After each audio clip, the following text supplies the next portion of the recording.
Hello मैं हूं पवार। आज हम देखने वाले हैं बोलेरो BS6 का बेस वेरिएंट जो कि है B4। पहले जब ये BS4 नाम के साथ आया करती थी तो उसके जो वेरिएंट्स थे वो थे SLE SLX करके आया करते थे। लेकिन अभी जब BS6 में महिंद्रा ने इसको लॉन्च किया है तो इसके वेरिएंट्स का नाम रखा है B4 जो कि बेस है, फिर B6 मिड और B6 ऑप्शन जो कि टॉप आता है। इसमें जो इंजन आता है वो है एमोक का। इसकी हम सारी डिटेल बात करने वाले हैं, क्या स्पेसिफिकेशन है इस इंजन की, क्या पावर निकालता है और ऑन रोड प्राइस क्या है इस वाले वेरिएंट का, तो उसकी भी हम बात करेंगे। काफ़ी ज़्यादा वैल्यू फॉर मनी वेरिएंट है, तो फीचर्स वाइज आप देखते रहिए क्या क्या फीचर्स आपको मिलते हैं इसमें।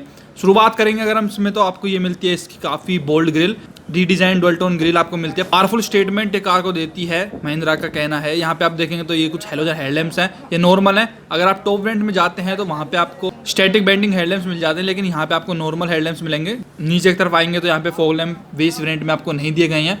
और ये आपको मैं बता देता हूँ, ये स्पेशल एडिशन है, यानी कि इसमें काफ़ी सारी एक्सेसरी लगी हुई है। तो स्किड प्लेट जो फ्रंट में आप देख रहे हैं ये भी उसी का पार्ट है। कार फ्रंट से काफ़ी बोल्ड लगती है। और यहाँ पे आप देखेंगे तो डुअल इसमें आ जाते हैं वाइपर, डुअल ही वॉशर हैं अपने वाइपर के लिए। बाकी बोनट एरिया आप देख सकते हैं कार का काफ़ी लंबा है। टायर साइज़ की अगर आप बात करेंगे तो इसमें आते हैं 15 इंचेस के टायर, 215/65, जो कि ऑफ रोडिंग के लिए, हाई टेरेन में चलने के लिए कार को परफेक्ट बना देते हैं। इसके ऊपर आपको ये गार्ड मिल जाएगा। यहाँ पे एक ब्लैक स्ट्रिप है वो कंटिन्यू होती है। फेंडर पे आपको मिलेगा इंडिकेटर। उसके बाद अगर आप ओवरविम की बात करते हैं तो इस पर आपको क्रोम मिल जाएगा अगर आप एक्सेसरी वाला पैक लेते हैं, वरना ये आता है अपना नॉर्मल ब्लैक। अगर इसके डायमेंशंस के बारे में हम बात करें तो इसमें आपको 3995 mm की लेंथ मिल जाती है, 1745 mm की कार की विड्थ है, 1880 mm की आपको मिलती है हाइट। तो कार काफ़ी ऊंची है। ऊपर की तरफ आपको रूफ रेल्स भी मिल जाते हैं। टॉप वेरिएंट में भी ये नहीं आते, तो एक्सेसरी का पैक है तो ओरिजिनल महिंद्रा की बैजिंग के साथ आपको ये रूफ रेल्स मिलती हैं। डोर वाइजर भी सी एक्सेसरी का पैक है बोलेरो की, जिसपे बैजिंग आ जाती है। तो कार साइड से भी काफ़ी लंबी लगती है, कोई कह नहीं सकता है सब 4 मीटर के अंडर आती है। बाकी बात करेंगे तो डोर हैंडल्स पे भी आपको क्रोम मिलेगा। स्टिकरिंग आप देख सकते हैं यहाँ पे हो रखी है। और स्पेशल एडिशन है तो यहाँ पे आपको उसकी बैजिंग भी मिल जाती है। यहाँ पे बोलेरो और B4 की बैजिंग चिपका रखी है महिंद्रा ने। यहाँ पे आपको ये डमी टाइप कुछ मिल जाएगा। फ्रंट में कार में डिस्क ब्रेक दी गई है, रियर में आपको मिलती है ड्रम ब्रेक्स। पीछे की तरफ आपको स्पॉइलर टाइप मिल जाता है। यहीं पे आपको हाई स्टॉप लैंप मिलेगा, यानी कि ब्रेक लाइट। इस प्राइस रेंज के हिसाब से कार काफ़ी ऊंची है। तो बेसिक सारी चीज़ें इसमें आपको मिलती हैं। लिव यंग की लिव फ्री की बैजिंग भी आ जाती है। नीचे की तरफ अगर आप टेल लैम्प्स देखेंगे तो बिल्कुल नॉर्मल है, यहाँ पे कोई ज़्यादा बदलाव इनमें है नहीं। इसका राउंड आपको क्रोम मिलेगा, वो भी एक्सेसरी का पार्ट है। तो टेल लैम्प्स में भी हेलोजन बल्ब से कोई LED वगैरह का यूज़ आपको नहीं दिखेगा। यहाँ से ये बोलेरो BS6 है तो उसके लिए आपको अलग से फ्लूइड डालना पड़ता है, तो उसको आप यहाँ से डालेंगे। बाकी अगर मैं आपको फ्यूल टैंक कैपेसिटी के बारे में बताऊँ तो इसमें आपको 60 लीटर्स का डीजल आप भरवा सकते हैं। इसमें मिल जाता है आपको स्पेयर टायर 15 इंचेस का ही ब्रिजस्टोन के टायर आएंगे। और व्हील कवर भी आता है इस वेरिएंट में। एग्जॉस्ट पाइप आपको मिल जाएगा। यहाँ पे फुट स्टेप है ऊपर चढ़ने के लिए, क्योंकि कार काफ़ी ऊंची है। और यहाँ पे आपको 2 रिवर्स पार्किंग सेंसर भी कार में मिल जाते हैं। और ओवरऑल लुक आप देख सकते हैं पीछे से कार कैसी दिखती है। यहाँ पे कभी गाड़ी आपकी फंस जाए तो टो करने के लिए यहाँ पे वो हुक दे रखा है। बाकी कैमरा वगैरह आपको नहीं मिलेंगे, केवल 2 रिवर्स पार्किंग सेंसर कार में दे रखे हैं, जो कि गवर्नमेंट ने मैंडेटरी कर रखे हैं। राइट साइड आपको मिल जाता है फ्यूल इनटेक एरिया। यहाँ पे ये पार्ट भी आपको डमी मिलेगा, जो कि फिर से एक एक्सेसरी का पार्ट है। और एक 7 सीटर कार है, इसमें आपको फ्लिप की मिल जाती है बेस वेरिएंट से ही। तो ये काफ़ी बढ़िया चीज़ महिंद्रा ने प्रोवाइड करी है। सेंट्रल लॉकिंग आपको कार में नहीं मिलती है बेस वेरिएंट में। पावर विंडोज़ का भी आपको ऑप्शन नहीं मिलता है। अब चलते हैं कार के इंटीरियर में। इंटीरियर में आपको क्या क्या फीचर्स मिलेंगे। तो सबसे पहले अगर आप डोर देखेंगे तो डोर इसका बिल्कुल नॉर्मल है, बोटल होल्डर वगैरह कुछ नहीं मिलेगा, ना पावर विंडो का कंट्रोल है। केवल जो विंडो ग्लास है उसको मैनुअली खोलने का आपको यहाँ पे लीवर मिल जाता है। बाकी डोर ओपनर दिया गया है और एक आर्मरेस्ट भी आपको डोर पे मिल जाता है। बाकी इसके अलावा और कुछ नहीं है। सीट्स की अगर आप बात करते हैं तो फैब्रिक की सीट्स आएंगी और नॉर्मल सीट्स हैं बिल्कुल, आप इनको केवल आगे पीछे कर सकते हैं। हाइट एडजस्टेबल ये सीट इसमें नहीं आती हैं। यहाँ पे इसमें आपको 3 पेडल्स मिल जाते हैं। यहाँ पे आपको मिल जाएंगे हेडलैम्प लेवलर। यहाँ पे इंजन स्टार्ट स्टॉप का बटन आ जाता है, यानी कि इसमें जो टेक्नोलॉजी आती है माइल्ड हाइब्रिड वाली, जब आपका इंजन सिग्नल वगैरह पे अपने आप टर्न ऑफ हो जाता है तो उसको आप बंद करना चाहें तो वो आप यहाँ से इस बटन को यूज़ करके कर सकते हैं। बाकी इसमें आपको फिजिकली ही लगानी पड़ती है। यहाँ पे इसको उठा के आप कार की सीट को कर सकते हैं पीछे इस तरीके से, तभी आप इसमें ऊपर की तरफ बैठ पाएंगे। और ऊपर बैठते ही कार में आपको एक राजाओं वाली फील आती है, यानी कि कितने ऊपर आप बैठ गए हो। इस प्राइस रेंज के हिसाब से कोई और गाड़ी आपको इतना ऊंची सीटिंग पोजीशन ऊपर कर ही नहीं सकती। और जहाँ पे आप फिजिकल की लगाएंगे उसका राउंड आपको लाइट भी मिल जाती है। एक एयर बैग आपको ड्राइवर साइड मिल जाएगा, जो कि मैंडेटरी कर रखा है गवर्नमेंट ने। महिंद्रा का लोगो है। स्टीयरिंग मॉड्यूल कंट्रोल इसमें नहीं आते हैं। सनवाइजर पे कोई ड्राइवर साइड मिरर नहीं है। ये आपको डे नाइट IR भी मिल जाता है, जो कि मैनुअल है। आप अगर पैसेंजर साइड सनवाइजर देखेंगे तो यहाँ पे एक मिरर जरूर अवेलेबल कराया गया है। और इस कार के लिए रिस्पेक्ट जब बढ़ जाती है, जब जेसीबी के साथ इसने टक्कर ली थी तो देखा था कितनी सही बिल्ड क्वालिटी के साथ बोलेरो आती है। यहाँ पे आपको बेस वेरिएंट से ही डिजिटल इंस्ट्रूमेंटल क्लस्टर मिल जाता है, जिसमें सारा कुछ आपको डिजिटल पता चलता रहता है। यहाँ पे एनालॉग कुछ भी नहीं दिया गया है बोलेरो में। टाइम उसके साइड में आप हाईलाइट का बटन देख सकते हैं। एसी वेंट्स आपको मिल जाएंगे। स्टीरियो वगैरह आपको बोलेरो के बेस वेरिएंट में नहीं आता है। एसी आपको जरूर मिल जाएगा जो कि मैनुअल रहेगा। नॉब वाला सिस्टम इसमें है 1 2 3 4 करके। यहाँ पे 12 वोल्ट का चार्जिंग सॉकेट वगैरह कुछ नहीं आएगा। यहाँ कुछ बाकी स्टोरेज है। यहाँ पे 5 गियर कार में आते हैं। ये लीवर आप देख सकते हैं काफी लंबा आपको मिलेगा। हैंड ब्रेक मैनुअल आएगी। उसी के साइड में आप देखेंगे 2 कप होल्डर्स आपको कार में मिल जाते हैं। आर्मरेस्ट वगैरह इसमें कोई नहीं है। यहाँ पे आप कॉइन वगैरह अपने रख सकते हैं। पैसेंजर साइड कार में कोई भी एयर बैग नहीं है। अगर ग्लव बॉक्स की बात करते हैं तो इसमें आप अपना नॉर्मल डॉक्यूमेंट से रख सकते हैं। और पैसेंजर साइड बंदा अगर चाहे तो इस तरीके से इसको पकड़ कर बैठ सकता है। और बोलेरो में बैठने के बाद आप काफ़ी ऊंची पोजीशन पर रहते हैं, जैसे मैंने आपको बताया। हर बंदा तारीफ करता है बोलेरो में बैठने के बाद, ये बात तो है। व्यू का ही नहीं बना दिया ऐसा पकड़ने के लिए।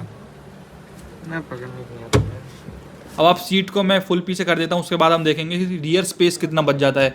रियर स्पेस कार में उतना कोई खास नहीं बताते हैं लोग, तो उसको आज हम देख भी लेंगे कि क्या स्पेस बोलेरो में आता है।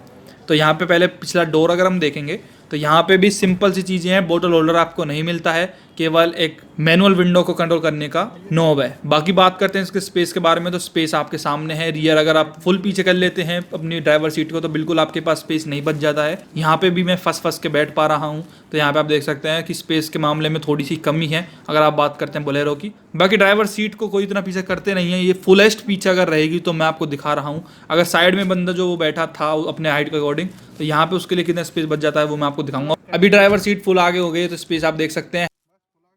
हेडरूम भी कार में आपको काफ़ी अच्छा मिल जाता है। इस बंदे के अकॉर्डिंग अगर आप बात करते हैं तो यहाँ पे भी लेग रूम सही है। ये इसका पूरा डैशबोर्ड दिखता है इस तरीके का। कोई फैंसी चीज़ें इसमें आपको नहीं दी जाती हैं, बिल्कुल नॉर्मल है। कोई भी टेरेन पे आप चला सकते हैं, कोई भी रोड सरफेस हो, कोई दिक्कत होती नहीं है। 2 एडजस्टेबल आपको मिल जाते हैं अपने फ्रंट के हेडरेस्ट। यहाँ पे एक रियर का आर्मरेस्ट भी आपको मिल जाता है बेस वेरिएंट में, लेकिन केवल ये थोड़ा दिखावटी टाइप ही है। अगर आप प्रैक्टिकली यूज में इसको लेना चाहेंगे तो इतना ज़्यादा आपको ये हेल्पफुल ना लगे। यहाँ पे आपको एक ग्रैब हैंडल मिल जाता है जो कि पैसेंजर पकड़ सकते हैं। और ओवरऑल एक कंफर्टेबल राइड इसमें पा सकते हैं। 7 सीटर कार है तो 2 सीट आपको पीछे की तरफ भी मिल जाएंगी। इस सीट पर जिस पे फिलहाल मैं बैठा हूँ इस पर 3 बंदे आराम से आप बिठा सकते हैं। और इस तरीके से इसको यूज़ करके आप अपने मैनुअल जो विंडोज़ हैं उनको ओपन कर सकते हैं। अब चलते हैं थर्ड रो में, उधर आपको क्या स्पेस मिलता है महिंद्रा बोलेरो में। तो यहाँ पे जैसे ही हम इसको ओपन करेंगे तो इसको पहले तो ओपन होने के लिए ही काफ़ी चाहिए होता है क्योंकि डोर इतना बड़ा है। उसके बाद यहाँ पे कोई स्पीकर वगैरह आपको इस वाले डोर पे नहीं दिया हुआ है, केवल आपको एक डोर ओपनर मिलेगा और एक ग्रैब हैंडल इधर साइड दे रखा है। बाकी बात करते हैं 2 सीट्स की, तो आप चाहें तो इनको लेटा भी सकते हैं या फिर ऊपर की तरफ अगर आप इनका यूज़ में नहीं लेना चाहते इस तरीके से इनको आप चिपका भी सकते हैं। बाकी इसको जैसे हम खोलेंगे तो सीट अपनी निकल के आ जाती हैं दोनों की दोनों। अब इनमें देख लेते हैं कि यहाँ पे बैठने में कितना स्पेस अपने को मिलता है।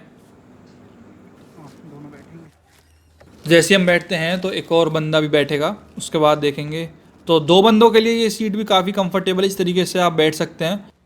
बाकी काफ़ी सारी पोजीशन है जिनको आप यूज़ कर सकते हैं बैठने पे। या फिर इस तरीके से आप बैठेंगे तो आपको ज़्यादा कंफर्टेबल ये नहीं लगेगी। बाकी आप हेडरूम की बात करते हैं तो पीछे की भी आप देख सकते हैं। और ये सीट जो ये वाली सीट है फ्रंट की जो 2 रो हैं उनसे काफ़ी ऊंची आ जाती है और काफ़ी ऊंची आपको लगता है कि मैं कितनी ऊंची पोजीशन में बैठा हुआ हूँ। बाकी आप देख सकते हैं कितनी खुली खुली गाड़ी लगती है। लेंथ इतनी कम है फिर भी इसके बावजूद भी इस तरीके से आप बैठेंगे इस पोजीशन में तो आपको ज़्यादा कंफर्टेबल ये लगेगी। और अगर आप पतले पतले 2 बंदे हों तो 4 बंदे भी यहाँ पे आप इजीली फिट कर सकते हैं। तो गांव वगैरह में रूरल एरियाज में काफ़ी चलती है ये कार, तो वो लोग यही चीज़ यूज़ करते हैं। यहाँ पे आपको विंडो ग्लासेस भी मिल जाते हैं थर्ड रो में, जो बंदे बोर ना हो वो भी अपना बाहर का व्यू देखते रहें। सीट बेल्ट भी आपको मिल जाती है कार में और ये ऐसी ही पड़ी रहती हैं, आप देख सकते हैं। तो ऑफ रोडिंग के लिए भी कार काफ़ी बढ़िया है, जैसे मैंने आपको बताया। महिंद्रा भी बुलाता है dominate any road, take on any terrain, तो वही कंज्यूमर्स इसको ज़्यादा मिलते हैं। इसमें BS6 इंजन आता है, काफ़ी पावरफुल है। अनकॉम्प्रोमाइजिंग कंफर्ट इसमें मिलता है महिंद्रा के अकॉर्डिंग, क्योंकि 7 सीट है, स्पेस 7 सीट्स आपको मिल जाती हैं। बाकी आप चाहें तो इस तरीके से सीट्स को ऊपर भी कर सकते हैं, जिससे आप बूट स्पेस भी बढ़ा सकते हैं। और मॉडिफाई होने के बाद ये कार में अलग ही लुक आती है। यहाँ पे इस तरीके से आप दूसरी सीट को भी कर सकते हैं। अपना फ्रंट में लिखवाई बोलेरो की ग्रिल और अलॉय व्हील डलवा के कार एक नंबर की लग जाती है आपकी। आपने कई बार देखी हुई होगी कितनी ज़बरदस्त, इसके ऊपर गाने भी बन रखे हैं काफ़ी। तो कार रियलिटी में इतने कम प्राइस में अगर आप देख रहे हैं कोई 7 सीटर तो बढ़िया कार है। ऊंची आपको पोजीशन मिलती है और सेफ्टी का भी हमने जीता जागता उदाहरण भी देखा था कुछ दिन पहले ही, जब जेसीबी से टकराई थी तो कितनी बढ़िया इसने बिल्ड क्वालिटी अपनी वहाँ पे भी पेश करी थी। यहाँ पे अगर हम इसका बोनट खोलते हैं तो इंजन स्पेसिफिकेशंस के हम तरफ बढ़ेंगे। तो इसमें आता है एमोक का 75 BS6 डीजल इंजन, जिसमें आपको पावर मिल जाती है 75 bhp की। ओ भाई उठाओ, बहुत भारी है तो। 210 Nm का टॉर्क मिलता है। सिंगल प्लेट ड्राई क्लच इसमें आपको मिलती है। सस्पेंशन की बात करते हैं तो IFS कोई स्प्रिंग इसमें आपको फ्रंट में मिलते हैं। रिजिड लीफ स्प्रिंग आपको मिलेंगी रियर में। 2680 mm का इस गाड़ी का टोटल व्हील बेस है। और माइल्ड हाइब्रिड टेक्नोलॉजी इसके तीनों ही वेरिएंट में आती है, जहाँ पे इंजन स्टार्ट स्टॉप का जो बटन हमने देखा था वो चीज़ उसी के लिए यूज़ होता है। इंजन इमोबिलाइजर भी कार में आपको मिलेगा। बाकी इसके टॉप वेरिएंट में आपको और ड्राइवर इन्फॉर्मेशन सिस्टम मिल जाते हैं, जैसे distance travel, distance to empty, AFE, gear indicator या फिर digital clock with day and time. तो वो सब आपको इसके top of the line variant में मिलता है, जो कि B6 ऑप्शनल है। अगर बेस वेरिएंट के सेफ्टी फीचर्स के बारे में हम बात करें तो इसमें आपको मिलेगा anti lock braking system, ABS, driver airbag, reverse parking sensor, seat belt reminder, co driver occupant detection system जैसे सेफ्टी फीचर्स। कार में ये 5-6 फीचर ही इसमें केवल आते हैं सेफ्टी क्लास अगर आप देखते हैं। बाकी अब बात करें इसकी मेन प्राइसिंग की, तो प्राइसिंग का B4 वेरिएंट का जो प्राइस आपको पड़ता है शोरूम वो है 7,76,598 रुपये। बाकी B6 वेरिएंट की प्राइस है इसकी, अगर आप B6 लेना चाहते हैं बीच का तो 8,42,815 उसका एक शोरूम प्राइस है। जो top of the line variant है उसका 8,18,217 रुपये उसकी कीमत है। तो वैल्यू फॉर मनी या तो B4 ही अगर आपका बजट कम है, या फिर आप टॉप वेरिएंट में भी जा सकते हैं, क्योंकि मिड और टॉप में कुछ ज़्यादा प्राइस का अंतर है नहीं। बेस वेरिएंट भी मेरे ख्याल से इसमें कोई कमी नहीं है, काफ़ी ज़्यादा वैल्यू फॉर मनी जैसे फीचर्स आपको इसमें मिल जाते हैं। और एसेसरी वाला पैक लेके तो कार और ज़्यादा बोल्ड लगने लग जाती है। बाकी इसमें आपको 3 साल 1 लाख किलोमीटर की वारंटी मिल जाती है। 3 कलर्स में कार आती है, mist silver, lake side brown, diamond white. तो कैसी लगी आपको बोलेरो BS6 आप कमेंट्स में ज़रूर बताएं। तो वीडियो देखने के लिए आपका धन्यवाद। पसंद आई तो उसको आप लाइक कर सकते हैं। Thank you so much.